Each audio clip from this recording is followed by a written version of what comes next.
मैं एक बहुत ही अजीब सा सवाल पूछने जा रहा हूं और आपने इस वीडियो को एंड तक देखना है क्योंकि ये वीडियो आपको सोचने पर मजबूर कर देगी।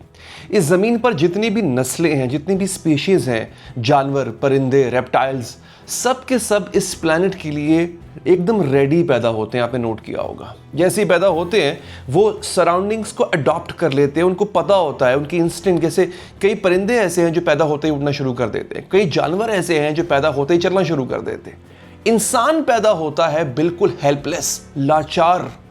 सोचिए इस बात पर जरा। एक हिरन का बच्चा आपने कभी देखा होगा, वो पैदा होते ही कुछ ही मिनट्स में खड़ा हो जाता है अपनी टांगों पर, कुछ घंटों में वो भाग रहा होता है। घोड़ा वो भी ऐसा ही है, जिराफ देख लें वो भी ऐसा ही है। लायन का कब भी ज्यादा देर में चलना सीख लेता है।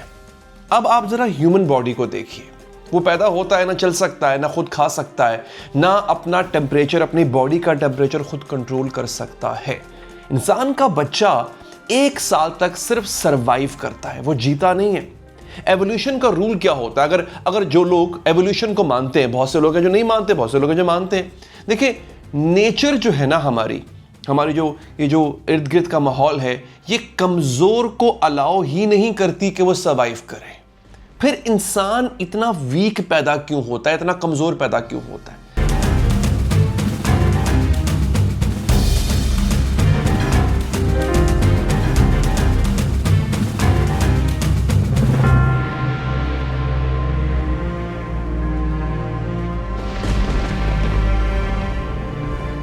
हम आपको एग्जाम्पल देता हूं। सूरज की बात करते हैं। सूरज जो है वो लाइफ का एक सोर्स है, जरिया है जिंदगी का।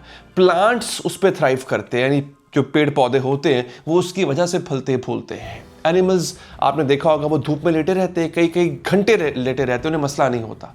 इंसान, आप और हम, अगर हम ज़्यादा देर तक धूप में एक्सपोज हो जाएं, हमें सनबर्न होना शुरू हो जाएगा। थोड़े और ज़्यादा देर तक रहें तो स्किन कैंसर तक हो सकता है।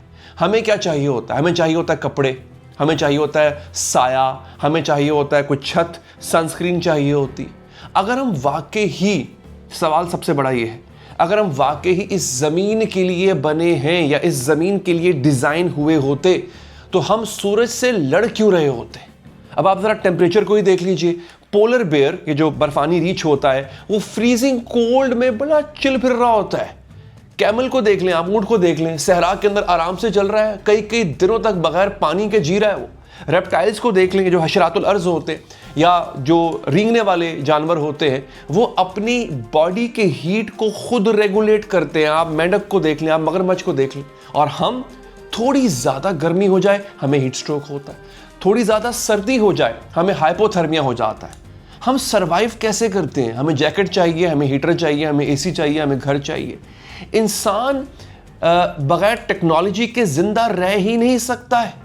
और कोई और स्पीशीज, अब जरा सोचिए, क्या कोई और नस्ल इस जमीन पर जो रहती है, क्या वो इतनी डिपेंडेंट है इन चीजों के लिए?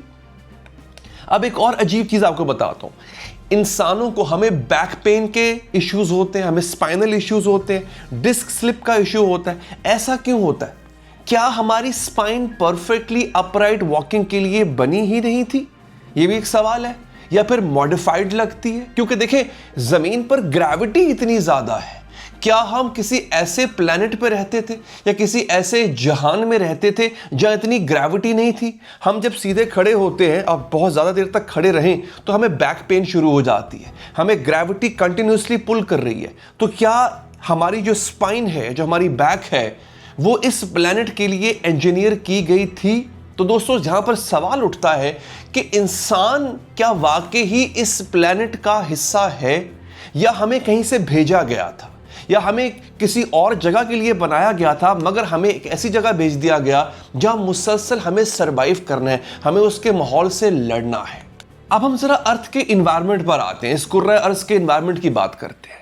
यहाँ पर अर्थक्वेक्स होते हैं, ज़लज़ले आते हैं, यहाँ पर वायरसेस होते हैं, यहाँ पे बैक्टीरिया है, यहाँ पे जगह जगह छोटी छोटी चीज़ों में आपको जहर मिलेगा, एक्सट्रीम वेदर मिलेगा। जानवर नेचुरली अडेप्ट होते हैं, यानी वो इन तमाम तगय्युरात, इन तमाम तब्दीलियों के साथ आशना होते हैं। इंसान, हम छोटी माइक्रोस्कोपिक चीज़ों से भी मर जाते हैं।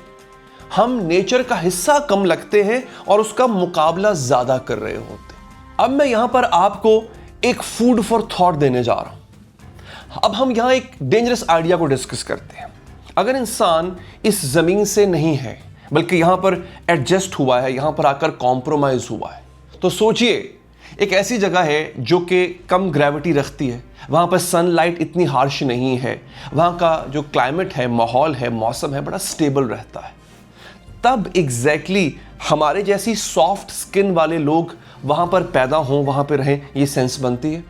फ्रेजाइल बर्थ लॉजिकल लगती है, शेल्टर की डिपेंडेंसी समझ आती है। शायद अर्थ हमारा घर नहीं था, अर्थ ये जमीन ये हमारा सर्वाइवल एग्जाम बना। आखिर हम कहीं और बनाए गए थे, किसी और जगह के लिए डिजाइन किए गए थे जहां पे ये सब सख्तियां नहीं थीं।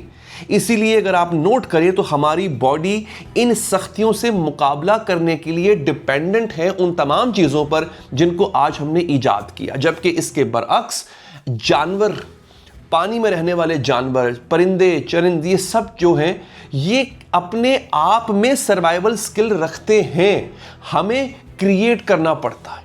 तो फिर सवाल ये है कि इस थ्योरी पर बात क्यों नहीं होती है, इस पर लोग इतनी चर्चा क्यों नहीं करते हैं? क्योंकि अगर ये सच हुई दोस्तों तो जो हिस्ट्री है वो हिल जाएगी, एवोल्यूशन वाली थ्योरी वो रीराइट होगी, आइडेंटिटी कोलैप्स कर जाएगी। इसीलिए इसको स्पेकुलेशन बोलकर एक साइड पर रख दिया जाता है। लेकिन ये याद रखिए, हर बड़ी साइंटिफिक बात पहले एक पागलपन लगती थी।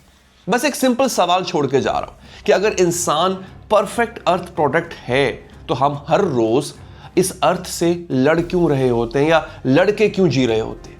अगर हम आउटसाइडर्स हैं, अगर हमें एलियन हैं, तो हम आए कहां से हैं और वहां क्या हुआ? क्योंकि बहुत से लोग सवाल करते हैं कि एलियंस इस दुनिया पर आएंगे, और मैं हमेशा एक बात कहता हूं कि हम औलाद आदम जो हैं हम ही एलियन हैं, और इस्लाम इस बात का जवाब बड़े अच्छे से देता है। हम किसी और मकाम के लिए बनाए गए थे। फिर एक ऐसी गलती होती है कि जिसकी सज़ा पूरी इंसानियत को मिलती है, या यूं कह ले कि अल्लाह ताला इरादा करता है कि हमसे इम्तिहान लिया जाए। शैतान अल्लाह ताला के सामने अपना चैलेंज रखता है, हालांकि वो ऐसी कुदरत नहीं रखता कि वो अल्लाह की ज़ात को चैलेंज कर सके, लेकिन उसने अल्लाह को चैलेंज किया और अल्लाह ताला ने इंसान को खलीफा बना के ज़मीन पर उतारा। तो यानी असल एलियन तो हम हुए। नाज़रीन, ये वीडियो आपको यकीन दिलाने के लिए नहीं थी, ये सिर्फ सोचने के लिए, मजबूर करने के लिए थी। क्योंकि सबसे खतरनाक झूठ वो होता है जो कभी क्वेश्चन ही ना हो, जिस पे कभी सवाल ही ना उठे। और अगर ये वीडियो आपको थोड़ा सा भी रुक कर सोचने पर मजबूर कर रही है तो सब्सक्राइब जरूर कीजिए। अगला सवाल इससे भी ज्यादा अनकंफर्टेबल हो सकता है। अपना ख्याल रखिए। अल्लाह ने के बाद।